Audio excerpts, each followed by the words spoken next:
자, 오늘은 영역이라고 하는 주제로 저희가 정리를 해보도록 하겠습니다. 영역. 자, 오늘의 주제는 영역입니다. 자, 영역이라고 하면은 보통 한 국가에 뭐가 미친다. 주권이 미치는 공간적 범위를 영역이라고 하거든요. 아유, 죄송해요. 제가 이게 처음이라서 조금 흔들리기도 하고요. 자꾸만 흐렸다 막 이렇게 하기도 하는데 조금만 이해를 해주세요. 아직 조작이 서툽니다. 네. 자, 영역은 뭐가 미친다? 주권이 미치는 공간적 범위. 네. 공간적 범위인데 저희가 보통은 영역하면은 세 개로 나누어요. 알고 계시죠? 영토, 영해, 영공. 즉, 자, 땅. 영토는 땅입니다. 땅. 먼저 땅. 그 다음에 바다, 영해. 그리고 이 영토와 영해의 하늘, 영공. 이렇게 세 가지가 영역인데 그럼 이 세 개는 전부 다 우리에 뭐가 미친다고요? 주권이 미칩니다. 영토는 아까도 말씀드렸지만 그냥 땅이에요. 땅. 네. 근데 이 영토가 있어야지만 영토를 기준으로 바다와 하늘을 설정할 수가 있어요. 그래서 영토는 영해와 영공을 설정하는 기준이 되기도 합니다. 저희 나라 같은 경우는 헌법에 명시되어 있기로 그 한반도와 그 부속 도서라고 규정이 되어 있어요. 총 면적은 약 22.3만 제곱킬로미터 정도 되고요. 그 다음 영공이라고 하는 거는 하늘입니다. 하늘. 영토와 영해의 그냥 하늘이 아니라 얘는 수직상공. 네, 수직상공인데 물어보죠 보통. 자, 어디까지가 우리 하늘일까요? 일반적으로는 대기권까지라고 봅니다. 저희가 보통 과학 시간에 배울 때 뭐라고 해야 되죠? 대기권? 상공? 내가 볼 때 대기권, 성층권, 중간권, 열권 이런 거 이제 권으로 나누어서 보잖아요. 그때 보통 일반적으로는 대기권까지의 수직 상공으로 보고요. 당연히 우리의 주권이 미치는 영공이기 때문에 다른 비행기들, 다른 나라의 어떤 교통수단들이 지나갈 수는 없고요. 만약에 지나가려면 당연히 협의를 해야 되겠죠. 네. 오늘날 특히 요 영공이 좀 중요시되고 있는 이유가 워낙 교류가 활발하다 보니까 항공교통이 발달하고 있습니다. 그리고 인공위성, 이런 어떤 우주항공산업 이런 것들도 막 발달하다 보니까 이제 얘가 좀 중요해지고 있고요. 자, 저희는 오늘 뭐를 정리할 거냐? 영역 중에서도 바로 이 영해를 정리하려고 합니다. 네, 영해를 지금부터 같이 영해를 정리해 보도록 하겠습니다. 영해라고 하는 것도 마찬가지로 주권이 미치는 우리 해양의 범위, 즉 바다입니다. 바다.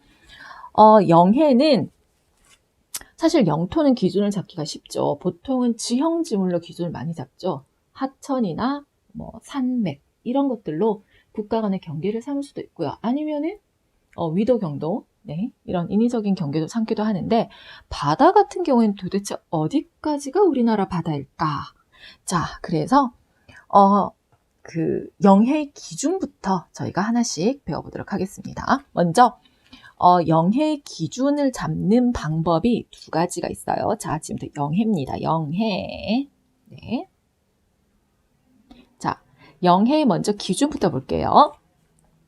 영해는 일단 두 가지 방법으로 기준을 잡습니다. 첫 번째가 일반적으로 잡는 기준이라 그래서 일반적이라 그래서 통상적으로 라고 해서 통상기선이라고 있어요. 이거는 통상적으로. 자, 그 다음에 통상기선이 적용되지 않을 경우에는 이번에는 직선기선이라는 게 있어요. 자, 통상기선은 말 그대로 통상적으로, 일반적으로 라는 얘기인데, 자, 둘 다 기선이란 말이 붙죠? 어려운 말 아니에요. 기선은 그냥 기준선이에요. 기준선. 그럼 통상기선은 일반적인 기준선을 말합니다. 자, 통상기선은 어떻게 잡는 것이냐 하면요. 먼저 연안의 최저조위선이 기준이에요. 자, 최저조위선부터 네, 이 최저조위선에서 어디까지냐면요. 12해리입니다. 최저조위선에서 12해리까지가 우리나라 영해라고 봐요. 네, 그러면 최저조위선이 뭐냐라는 건데 저희가 보통 바다가 밀물, 썰물이 있죠. 밀물 때는 물이 들어오고 썰물 때는 바닷물이 빠져나가잖아요. 그러면서 제가 학생들한테 제일 많이 물어봐요.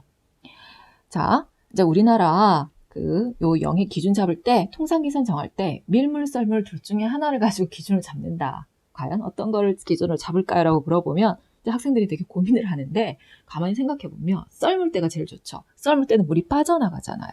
가장 멀리까지 빠져나가야 돼요, 물이. 가장 멀리까지 빠져나간단 말은 자, 잠깐 보세요. 여기 육지가 있습니다. 육지. 자, 바다가 밀물 때 요까지 제일 많이 들어왔을 때가 이 선이에요. 제일 많이 밀려왔을 때가. 그 다음에 가장 많이 빠졌을 때가 요 선이에요. 그러면 여기 A, B 어떤 게 통상기선에 자, 통상기선을 잡는 기준이 될까요? 라고 물어본다면 이때가 가장 많이 들어왔을 때죠. 이때를 기준으로 잡으면 우리나라가 여기 너무 바다 면적이 너무 좁아져요. 그럼 어디? 가장 많이 빠졌을 때 이 지점. 네, 여기를 저희가 최저 조위선이라고 불러요. 즉 썰물 때 바닷물이 가장 멀리까지 빠져나가서 해수면이 어떻게? 가장 해수면이 낮을 때를 최저 조위선이라고도 합니다. 네, 최저 가장 낮다고요. 그래서 최저 조위선이 이 점을 기준으로 해서 여기서 몇 해리? 12해리까지가 우리나라 바다가 되는 거예요. 이해하셨죠? 자, 그럼 직선기선은 뭐냐? 말 그대로 직선인데 예를 들어서 해안선이 너무 복잡하거나 섬이 많아요. 자, 섬이 너무 많다 주변에. 그럼 섬이 많고 울퉁불퉁하고 또는 해안선이 되게 복잡한 해안선이에요. 섬이 많고 복잡한 해안선일 경우에는 자, 이런 식으로 해서 최저 조위선을 잡기가 섬이 많으니까 섬 일일이 한씩 다 잡아야 되거든요. 너무 힘들다는 거죠. 그래서 이런 조건이 붙을 때는 뭐를 가지고 보느냐면요.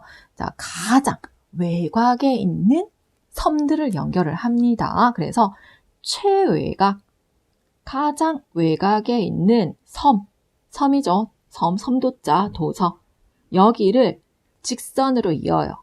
이 최외곽 도서를 이은 선에서 여기서 몇 해리요? 12해리입니다. 네, 이해하셨나요? 이렇게 했을 때 직선기선이라고 얘기를 합니다. 자, 일반적으로는 통상기선을 씁니다. 그런데 섬이 많거나 또는 복잡한 해안선이 있을 경우에는 어떻게 한다? 가장 외곽, 가장 밖에 있는 도서, 섬을 쭉 연결해요. 그래서 그 선으로부터 12해리까지를 저희가 직선기선이라고 부릅니다.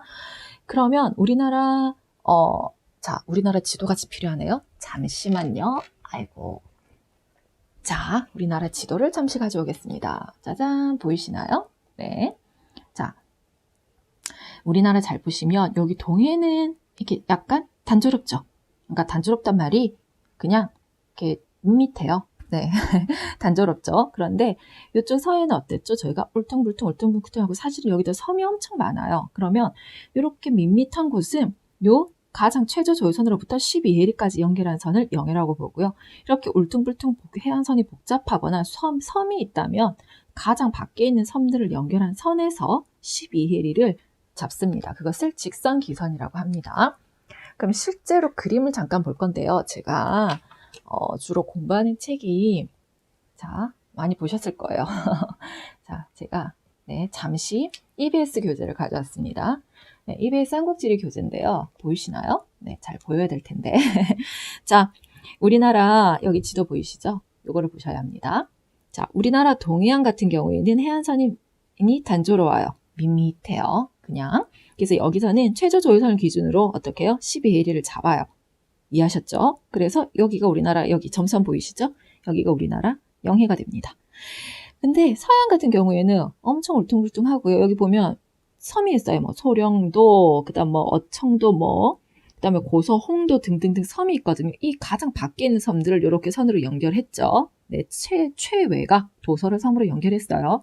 연결한 이 선에서 12해리까지 끈 요 선이 우리나라 영해가 되는 겁니다. 이해하셨죠? 자, 그런데 특이한 게 있어요. 동해하고 남해하고의 중간이 되는 요 지점. 이 지점은 조금 특이합니다. 자, 분명히 동해는 통상기선을 쓴다라고 했는데, 자, 저희 아시죠? 여기 호미곶, 꼬리 부분. 이 부분은 이렇게 조금 안으로 쑥 들어가져 있거든요. 그래서 여기는 직선기선을 이용합니다. 그래서 기억하실 거 여기 영일만이라고 해서 여기 포항이거든요. 포항 호미곶 있는 여기 영일만 이 부분은 동해안이긴 하지만 통상이 아니라 직선기선을 사용하고 있다는 거 기억하셔야 되고요.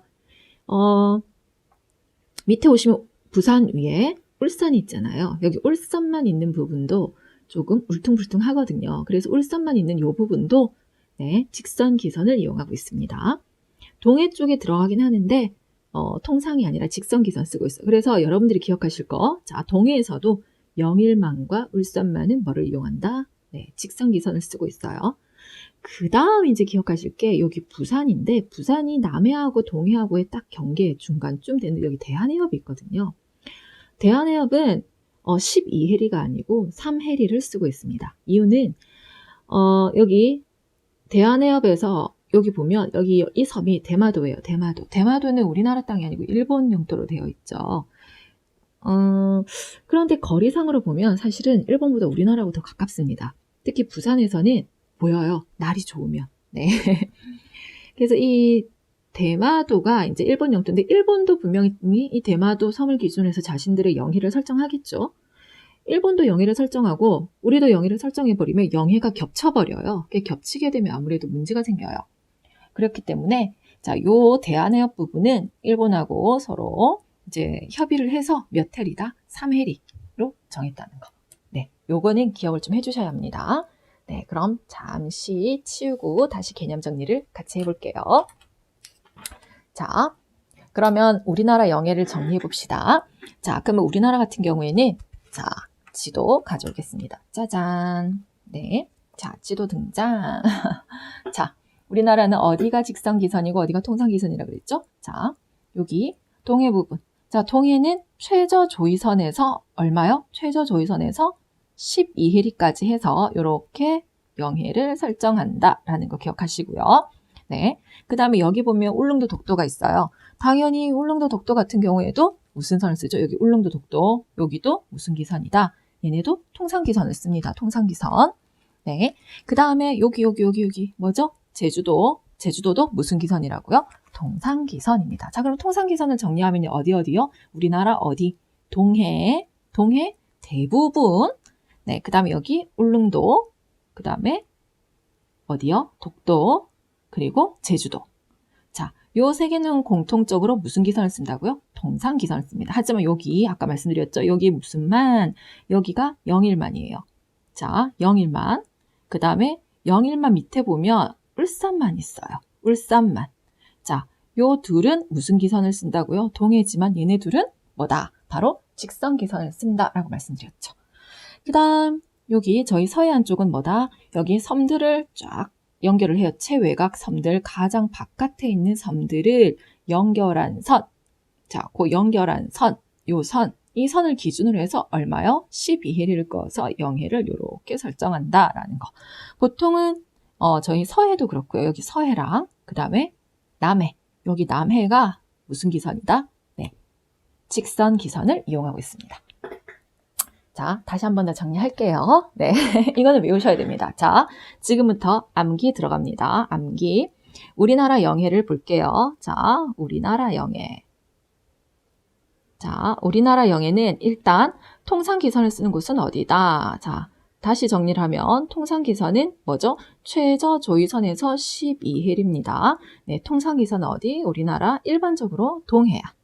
저희 나라 동해안은 대부분 동해안 하고요. 그 다음에 제주도, 그 다음에 울릉도, 그리고 독도.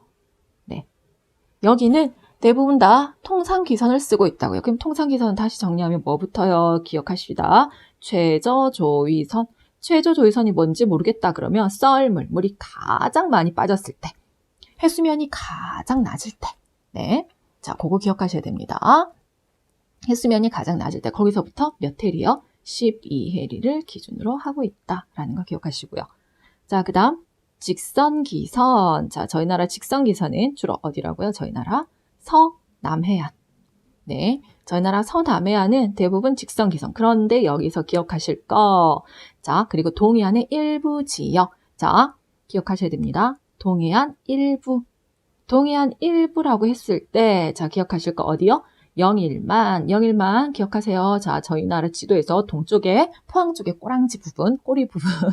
네, 그리고 바로 그 밑부분에 울산만. 네, 여기는 뭐다? 아까 직선기선이죠. 직선기선은 어떻게 한다? 최외가 가장 밖에 있는 섬.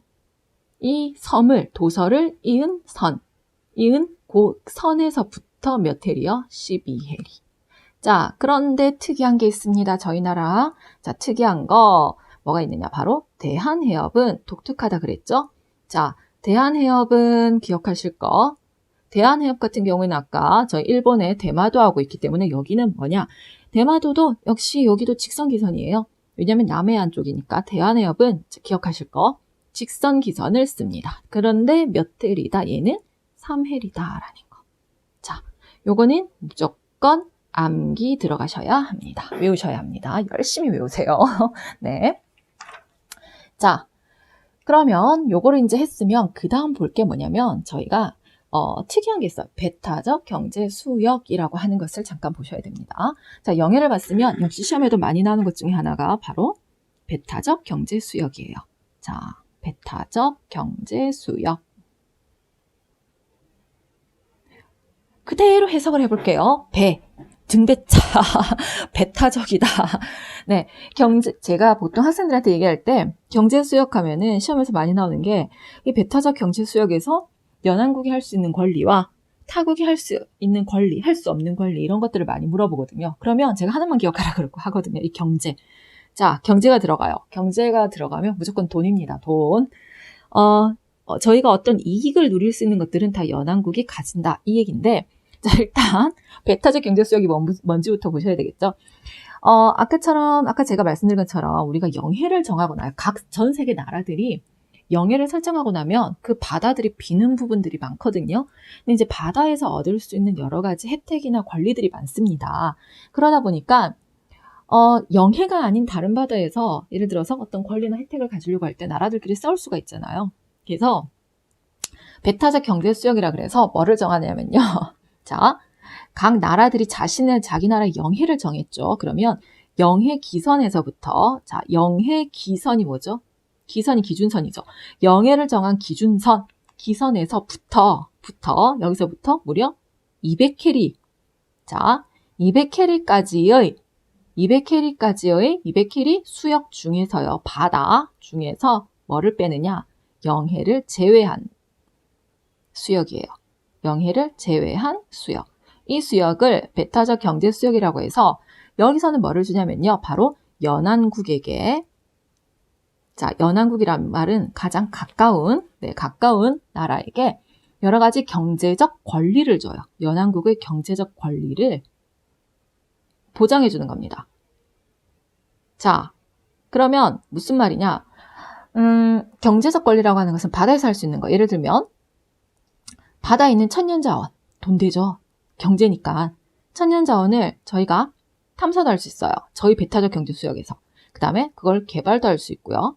그 다음에 당연히 보존도 하고요. 뭐 관리 이런 거 저희가 다 할 수 있어요.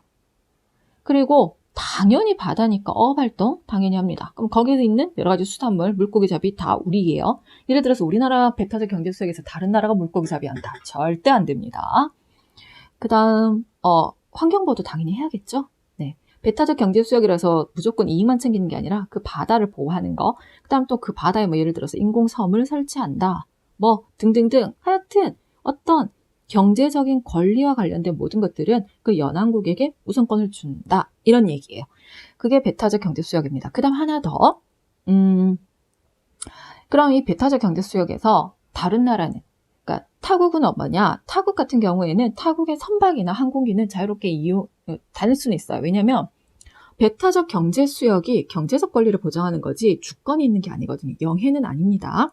영해가 아니기 때문에 다른 나라에 기억하실 거 타국 선박이나 배 지나갈 수 있고요. 선박. 그 다음에 그 경제수역에 해당하는 상공, 영공의 항공기도 자유롭게 지나가는 건 돼요. 이게 통행이 가능합니다. 하지만 이들이 어떤 경제적인 이득을 이곳에서 취하면 안 된다라는 얘기예요.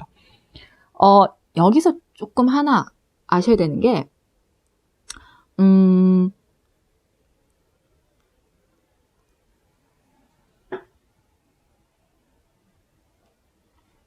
저희 잠깐 볼게요. 자, 배타적 경제수역도 지도를 잠깐 보셔야 되는데 역시 저희가 쓴 EBS 교재를 활용을 하겠습니다. EBS 교재 좀 작긴 한데 자, 우리나라 이제 배타적 경제수역을 잡으면 문제가 되는 게 뭐냐면요. 우리나라 주변엔 여기 중국하고 일본이 있어요. 일본하고 중국도 당연히 영해 설정을 하고 그 다음에 배타적 경제수역을 잡겠죠. 그러면 문제가 예를 들어서 여기 서해바다 같은 경우에는 우리나라하고 중국하고 둘 다 영해를 기준으로 배타적 경제수역을 설정하게 되면 겹쳐요. 겹치게 돼요. 마찬가지로 이쪽도 일본하고 우리하고 겹쳐요. 그래서 겹치는 부분들은 어떻게 하느냐? 서로 각 나라들이 협의를 했다는 겁니다. 자, 그래서 기억하세요. 자, 황해 쪽 여기 저는 황해라는 말보다 서해라는 말을 더 좋아합니다, 사실. 자, 여기 서해 쪽은 중국하고 우리하고 겹치는 부분에다가 협정을 체결해서요. 한중 잠정 조치 수역이라는 걸 설정해 놨고요. 그 다음에 일본하고 겹치는 부분은 여기 동해 쪽, 그 다음에 여기 남해 쪽도 있어요. 기억하셔야 됩니다. 여기 남해 쪽. 요 지역은 한일 중간 수역이라고 해서 네, 설정을 했는데 요 부분, 요 겹치는 중첩되는 요 부분에서는 어떻게 하느냐? 이 부분에서는 각 나라들이 공동으로 같이 어업자원도 보존하고 관리하고 예를 들어서 뭐 물고기를 잡을 때 어떤 아이를 우리가 일본이 그러니까 똑같이 정하는 거야. 일본도 500, 우리나라도 500, 뭐 이런 식으로 잡자. 뭐 이런 식으로 네, 같이 협의하에 여러 가지 것들을 설정을 한다는 겁니다. 자, 조금 여러분들이 눈여겨보실 게 하나 있어요. 보이실까 모르겠다. 여기가 제주도인 아시겠죠? 거기서 밑으로 쭉 가시면 여기 이어도 보이시죠? 이어도. 제가 지난 시간 저번에 저희가 위치할 때 아마 한번 설명했을 겁니다. 우리나라 가장 남쪽 끝은 여기 제주도 밑에 있는 마라도잖아요. 그런데 그 마라도보다 더 남쪽이 이어도가 있어요. 네, 이어도는 그 섬이라고 보기는 그렇고 수중 암초라고 말씀드렸는데 우리나라가 관할을 하고 있다고 얘기했죠. 왜냐면 여기 보이시나요? 네. 이어도를 기준으로 해서 우리나라, 중국, 일본 가장 근접한 지역을 연결했을 때 거리상으로 가장 가까운 게 우리나라거든요. 그래서 이어도는 우리나라가 관할권을 가지고 있어요. 이어도는 수중 암초고요. 거기 이어도 종합 해양과학기지가 설치되어 있다는 거 정도 기억하시면 되고요. 자, 여기서 뭘 보셔야 되냐면 잘 보세요. 가끔 시험 문제 오다 보기로 많이 나와요. 이어도는 자, 한일 중간 수역이나 한중 잠정 조치 수역 그 어디에도 들어가지 않습니다. 네, 그거 기억하셔야 돼요. 그 다음 하나 기억하실 거. 한일 중간 수역에 여기 독도가 그 안에 딱 들어가 있죠. 하지만 독도는 저희 나라 땅이죠. 그렇기 때문에 독도 주변 12해리는 저희 나라 영해입니다. 그래서 한일 중간 수역 안에 들어간다 하더라도 독도 주변 12해리는 우리나라 주권이 행사되는 영해이기 때문에 그곳은 함부로 일본이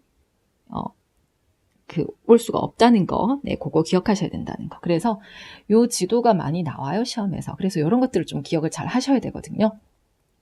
네, 요거 기억을 잘 해주시면 되고요. 그래서 저희가 영해에서 기억하실 거, 자, 일단 두 가지, 통상기선, 직선기선이 무엇인지 먼저 기억하세요. 다시 통상기선은 뭐를 최저조위선. 최저조위선이랑 가장 해수면이 낮을 때 썰물일 때 그 지점을 기준으로 해서 12해리. 우리나라 주로 어디요?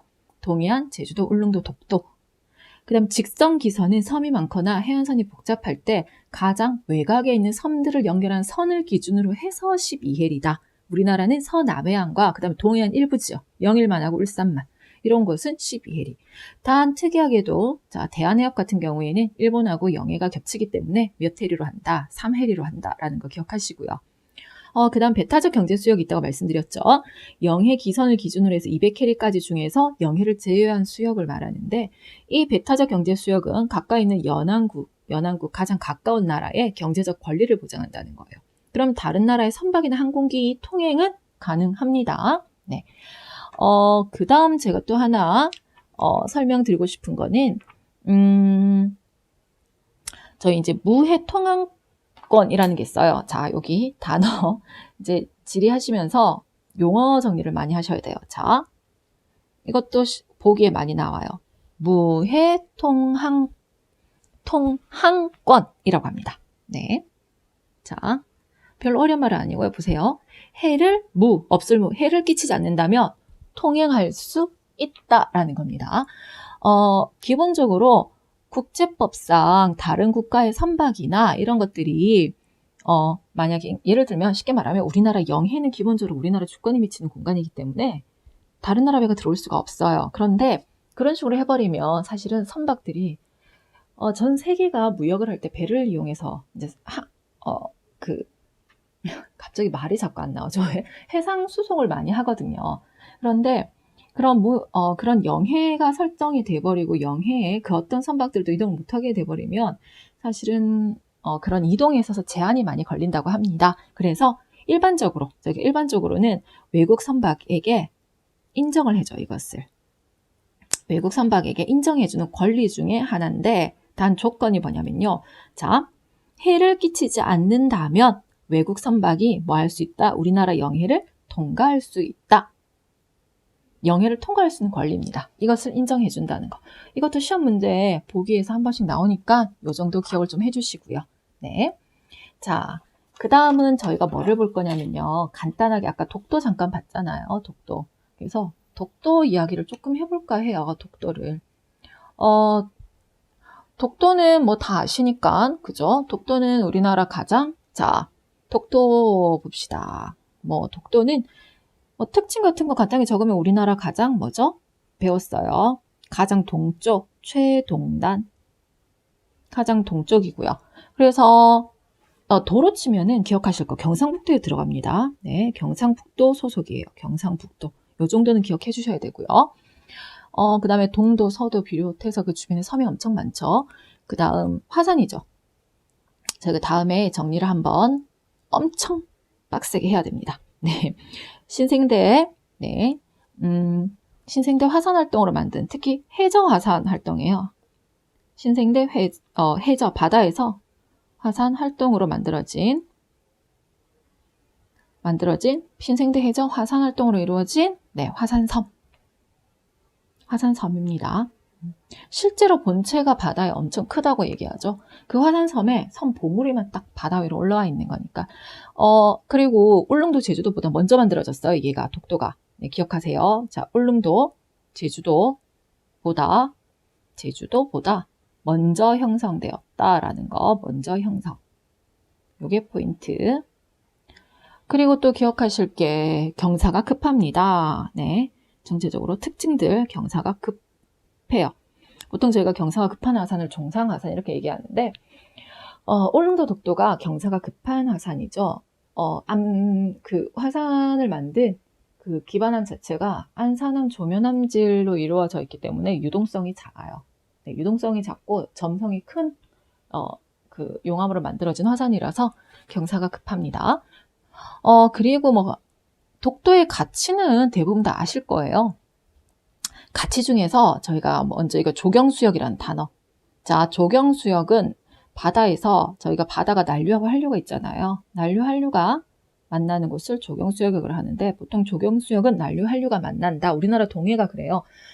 난류, 한류가 만나면 뭐가 좋으냐? 일단 어족 자원이 풍부합니다. 왜냐면 물고기도 노는 물이 있어요. 난류를 따라 노는 물고기가 있는 반면 한류를 따라 노는 물고기가 있거든요. 그래서 이 두 개가 만나는 지점은 당연히 난류성 어족, 한류성 어족들이 다 모이겠죠. 그래서 조경수역은 상당히 어족자원이 풍부하고요. 그 다음에 저희가 메탄 하이드레이트라고 해서 가스 하이드레이트라고 해서 그게 이제 별명이 있죠. 불타는 얼음? 네. 고체는 고체인데 이게 천연가스가 이렇게 덩어리 고체처럼 굳어 있는 거라고 합니다. 네, 그게 엄청 많아요. 그것도 있고 또 해양 심층수도 있고 여러 가지 많은데 그 중에서 기억하실 거. 자, 독도하면 시험에서 많이 나오는 게 독도는 저희 나라가 천연보호구역으로 지정이 되어 있습니다.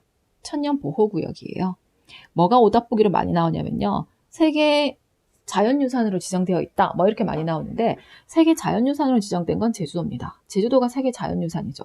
얘가 제주도가 네, 세계 자연유산이고요. 그 다음 독도는 세계 자연유산이 아니라 저희 나라 천연보호구역으로 설정되어 있다는 거. 요거 잘 기억하셔야 돼요. 요거 잘 기억하시면 되고요. 그 다음 요즘에 이제 저희 나오는 게 바로 동해. 네. 동해 바다 이거 표기 때문에 말이 많죠. 네.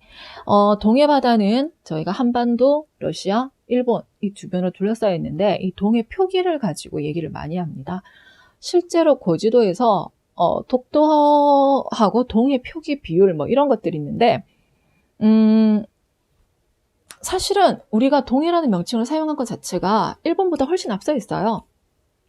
근데 이제 전 세계적으로 지도를 보면 막 일본해라고 적기도 하고 그래서 말이 많죠. 자, 요거 역시 저희 수능 특강에 나와 있는 자료인데요. 여기 보시면 고지도에 나타난 독도와 동해의 표기 비율 있죠. 이거를 보셔야 돼요. 잘 보이시나요? 좀 너무 작게 보이나요? 네, 잠시만요. 제가 조금 당겨 볼까요? 이러면 좀 잘 보일까요?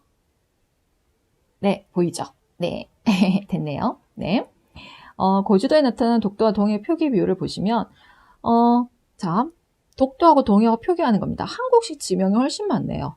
맞죠? 일본식 지명보다 한국식 지명이 훨씬 많이 나타나고 있다는 게 특징이에요. 그래서 외국의 고지도나 여러, 다른 지도에서도 독도와 동해라는 네, 표기가 더 많다는 거. 그럼 이것만 보더라도 뭐죠? 아, 독도하고 동해는 우리 것이구나. 라는 얘기를 할 수가 있다는 거. 네, 그거 보시면 되고요. 그래서 이런 것들은 이제 시험에서 한 번씩, 막 단독 문제라기보다는 여러 가지 문제를 볼 때 이제 섞어서 많이 나오죠, 같이. 네. 그래서 그런 것들, 네, 한번 보시면 되겠습니다. 네, 다음 시간에는 이제 우리나라 고지도에 대한 정리를 한번 해볼게요. 네, 수고하셨습니다.